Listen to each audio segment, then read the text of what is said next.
I first made my millions of dollars. The first time I ever became a millionaire was with Webcam Studio. Oh, really? I didn't know that. Yeah, this is how I first ever made money. I mean, I was a kickboxing world champion, but kickboxing's not boxing, right? Yeah. So I'd make like $100,000 a fight. You fight 2 or 3 times a year. You pay 20% to your manager. You pay taxes, but you're not rich.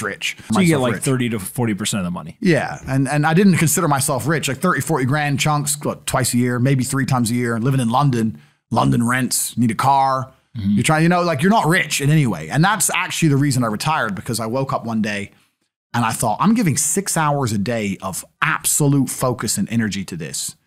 And I believe I'm smart enough that if I put that much tenacity into something else, I can be a multimillionaire. I truly believed that. I was like, I've realized now I've reached the pinnacle of kickboxing. My choice is either to change over to MMA, which I was offered to do earlier in my career, but at the time, the kickboxing contract paid more money. I had to pay the bills, so I went with kickboxing. Change over to MMA, learn to wrestle, change over to UFC, blah, blah, blah. But this is also like 7, 8 years ago where even the UFC didn't pay the money it pays now. But the UFC still doesn't pay that much money from what I understand. No, if you're like top 5 or champion, yeah. But most of the dudes you're going to see there in the prelims, they're getting 10 grand a fight, 9 grand a fight. It's nothing, right? So it'd be like starting my career all over again. And at the age of 28, I thought, I don't have the gumption to start again. I've been through hell for this. I've broken my hand 8 times. My ribs have been broken. I don't want to do this all over again. So what do you do when you realize that, hey, maybe I don't want to keep fighting? I decided to get rich. What does that mean to you? When you're sitting there, you're getting, $30,000, $40,000 kind of net on a per fight basis. Is rich to you like, hey, I want a couple $100,000, $1 million, $20 million, $1 billion? I wanted 30 or 40,000 every month. 30 or 40,000 every month, so about $500,000 a year, give or take. Okay. I thought if I had that much money, I could do whatever I wanted. Okay. That's what I decided I wanted to do. So what's step 1 that you do? So step 1 is, maybe that's how we ended up here together, my friend. Step 1 is, decided to be very logical about it. Chess player, right? So it's like, I want money. What is money? How do banks work? How does credit work? What's fractional reserve banking? All these things we now know to be the biggest cons of the century, right? So I'm sitting there researching money for days and days and days. And then I get more mad because I'm like, whoa, money's trash and I don't have any. Now I'm really annoyed, right? I thought like everyone else did that, everyone puts their money in the bank and the bank takes some of other people's money and lends it out. I didn't know they invented it from the sky. I still at that point thought money was linked to gold. I didn't know nothing. So I'm learning all this stuff and I'm getting really angry. I'm like, now this is really annoying me. So anyway, I had a piece of paper there and I'm in my research phase and it start writing down some dude on YouTube. I don't know who he was, some dork. He was a pro gold guy. This is before, maybe Bitcoin was probably around then, but like early. He was a pro gold guy saying buy gold, buy gold, buy gold. And he was saying the difference between an asset, a liability, et cetera, et cetera. So I started trying to write down what I had. I was like, I have an apartment, I have a BMW. I'm in good shape, but I already use that for fighting.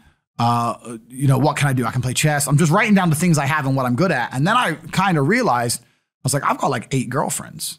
But because I was traveling the world and if you win, you get a ring girl. It's kind of like she's banging the winner, right? You win a world title, you get to choose the ring girl you want. It's pretty easy, right? So I had a girlfriend in Slovakia, I had a girlfriend in France, I had a girlfriend in England, all these girlfriends. Do they know about each other? No. Okay. But they find out pretty soon. So I had all these girlfriends, so I'm like, maybe I could open a strip club and like be a pimp, and, be a gangster about it, And then that opening a strip club that's literally the first thing you thought about was to go open a strip club? Well, I thought I have these beautiful girls. How can this is before like Twitch existed. So I was like, what can I do with these hot girls? I was like, it's just an asset, right? There's these girls and a lot of them were messaging me. They thought I was this millionaire world champion. They all wanted to come London, live with me and thought I was a big boy millionaire and all this stuff. So it's like they do because of social media. Well, partially because of that. And also because they met me. I turn up, I fight, I win the world title, I leave. We're texting each other. They assume I'm this big boy, right? So I'm kind of like, what am I going to do? What am I going to do? I thought, man, I investigated strip clubs, way too much money. But this asset class of beautiful women was kind of on my mind for a few days. And then by absolute coincidence, I stumbled upon somewhere on the internet. I was on one of those websites where you used to download like free games and bullshit from. And in the corner somewhere it said, hot girls want to talk to you now or something. I said, hot girls. So I clicked on that, not because I was interested, but because I thought I have hot girls. And it was one of those webcam websites. And I was like, so these girls sit here and talk to dudes for money. So I'm going to get my girls to And they're naked. They're just talking. How does it work? It's 50-50. I mean, it depends on the girl, depends what she wants to do. But the majority of the job is not based around being naked. The majority of the job is based around being entertaining and being easy to talk to. And the guys who are talking to you need to find you, that you need to remember their name, remember their dog's name. You have to be smart. You can't just be a girl and be a bimbo and be naked and make money. You have to be really smart, charming, interesting, happy all the time, positive. Mm-hmm. And I thought, I'm going to try this. So I messaged all 5 of my girlfriends, told them I had a job for them, explained to them what I was going to do. I was going to launch this company. 4 of them agreed. All 4 flew in, sat around the same table. They were all like, who's she, who's she, who's she? I'm like, well, you're all my girlfriends. 2 more left. And then 2 stayed. And that was the beginning of my little attempt at a webcam empire. And I put the girls there. And my role in it all was I did all the tech side of stuff, which is the first thing, of course. And then also, and I get called a pimp a lot. But and the reason I use the term is because I don't see it as a negative term. I see it as positively inspirational and motivating person. I'd motivate the girls. I'd make sure they did their job properly. If they had a bad day online, I'd come up with a good excuse for them. Oh, it's been a football game. It's been really busy. Don't worry. You're so beautiful. Don't be upset. You did better than her. You did the best today. I keep everything organized, put the schedules together, all that kind of stuff. And is it hard? It's hard because women have to want to work for you. Okay. Women have to want to obey you.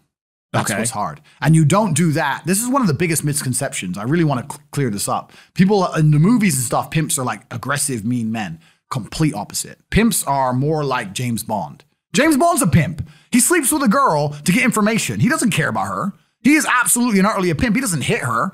He makes her love him. She does what he wants. He uses sex as a weapon to reward her, and then he disappears. That James Bond is absolutely and utterly a pimp. So I say pimp because everyone calls me a pimp online, tries to go, haha, you're a pimp, like I'm gonna get offended. It's like, no, beautiful women wanted to work for me, and they wanted to work for me because I displayed supreme competence. And they knew if they worked for me, they'd make a lot of money. So whenever I was out, I'd meet a waitress and say, well, look, you're working 10 hours a day for pennies. You can work 10 hours a day for me, make 10 grand a month, 20 grand a month. And over time, I just built up this big little empire of webcam girls. At one point, I had 4 locations, 75 girls working for me. And we say locations, like, explain what goes into a location. I just rent houses. All right. So you rent a house, and in the house, you just literally, hey, go live here. There's like technology set up. Yeah. And then you can basically just sit in front of the computer and literally be on the other end of one of these webcams. Yeah. And guys are paying by the minute, by the hour, whatever, to talk to you. Yeah. It's their choice whether they are doing it fully clothed, just talking, getting naked, whatever, and then you're taking some cut of it. Yeah, basically. So I had girls who would live in the house, and that was pretty impressive. I just broke down the webcam business. Bang, you done it, man. You nailed it. No background information. Yeah, you nailed it. You nailed it. You nailed it. So the girls who lived in the house would have set amount of hours they want to do, and then we'd have rooms that they could book in and do X amount of hours. A girl could come and do 1 a week or whatever. We'd have rooms they could share. And then, very much exactly like you said. They'd go online, they'd do their hours, they'd have their regular customers, they'd get their money. And then I'd take around half of the money, around 50%. You take 50%. Around 50%. Okay. Is that high or low compared to the rest of the industry? I'll tell you why it's very low. It's low because every time a girl would quit and try and do it by herself, she'd make a fraction of the money overall because she hasn't got the instruction. She hasn't got the motivation. She's just lazy with it, right? And women have a very different mentality to money than men. If you show a woman how to make $1,000 in an hour, she'll think, I only have to work an hour a week. Whereas if you show a man how to make $1,000 in an hour, he thinks, I can make $18,000 a day. That's the difference between us. So if I had a girl working for me making $20,000, she got 10, I got 10. If she quit, she'd make 3 for herself, if that.